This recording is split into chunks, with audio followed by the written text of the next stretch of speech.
UP सरकार ने 3 माध्यमिक स्कूलों की शिक्षा व्यवस्था के साथ साथ बच्चों के पोषण के लिए बड़ा फैसला लिया है।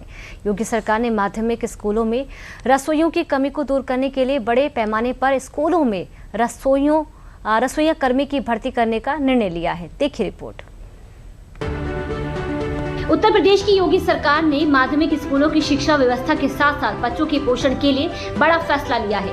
योगी सरकार ने माध्यमिक स्कूलों में रसोइयों की कमी को दूर करने के लिए बड़े पैमाने पर स्कूलों में रसोइया कर्मी की भर्ती करने का निर्णय लिया है। स्कूलों में पीएम पोषण यानी कि मिड डे मील योजना के तहत 3.53 लाख रसोइयों की भर्ती का फैसला किया गया है। इस फैसले का मुख्य उद्देश्य स्कूलों में मिलने वाले दोपहर की भोजन की गुणवत्ता को सुधारना और बच्चों को समय पर भोजन उपलब्ध कराना है। इस भर्ती प्रक्रिया के लिए महानिदेशक स्कूल शिक्षा ने इस संबंध में सभी जिला बेसिक शिक्षा अधिकारियों को निर्देश भी जारी कर दिया है। क्या है ये भर्ती प्रक्रिया और सरकार ने निर्देश क्या दिए हैं, उस पर एक नजर डाल लेते हैं। यूपी के सरकारी स्कूलों में 3.53 लाख रसोइयों की भर्ती करने का निर्देश दिया गया है। ये भर्ती प्रक्रिया पीएम पोषण मिड डे मील योजना के तहत शुरू की गई है। जिले में अगले 15 दिनों के भीतर चयन पूरा करने के निर्देश भी जारी हुए हैं और स्कूलों में रसोइयों की तैनाती बच्चों की संख्या के आधार पर होगी। प्रत्येक स्कूल में न्यूनतम 1 और अधिकतम 7 रसोइये रखे जाएंगे और प्रति रसोइयों को 1000 रुपए का मानदेय भी मिलेगा।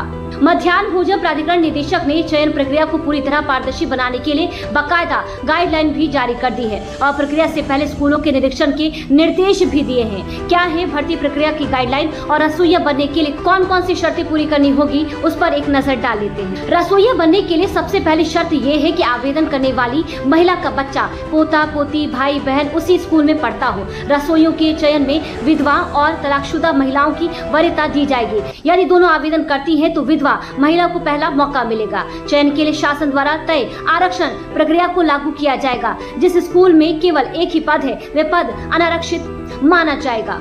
विद्यालयों में रसोइयों की पर्याप्त संख्या होने से भोजन बनाने की प्रक्रिया में स्वच्छता और समयबद्धता बनी रहेगी। इससे न केवल मिड डे मील की व्यवस्था और अधिक प्रभावी होगी बल्कि बच्चों को ताज़ा और अच्छा भोजन भी मिलेगा और साथ ही इस निर्णय से स्थानीय स्तर पर रोजगार के अवसर भी प्राप्त होंगे। ये कदम सरकार की शिक्षा व्यवस्था को दुरुस्त करने और बच्चों को स्वच्छ भोजन उपलब्ध कराने के प्रति दृढ़ता को दर्शाता है।